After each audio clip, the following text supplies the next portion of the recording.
అల్లూరి సీతారామరాజు జిల్లాలోని అరకును మంచు దుప్పటి కప్పేస్తుంది. మంచు కారణంగా వాహనదారులు హెడ్లైట్లు వేసుకుని రాకపోకలు సాగిస్తున్నారు. ఇక వృద్ధులు, చిన్నారులు చలి వల్ల ఇంటికే పరిమితమయ్యారు.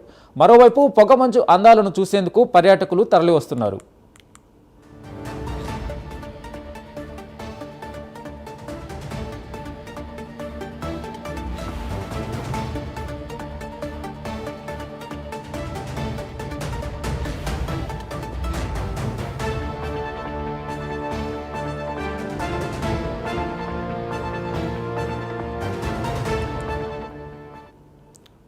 అల్లూరి సీతారామరాజు జిల్లాలోని అరకును మంచు దుప్పటి కప్పేస్తుంది. మంచు కారణంగా వాహనదారులు హెడ్లైట్లు వేసుకుని రాకపోకలు సాగిస్తున్నారు. ఇక వృద్ధులు, చిన్నారులు చలి వల్ల ఇంటికే పరిమితమయ్యారు.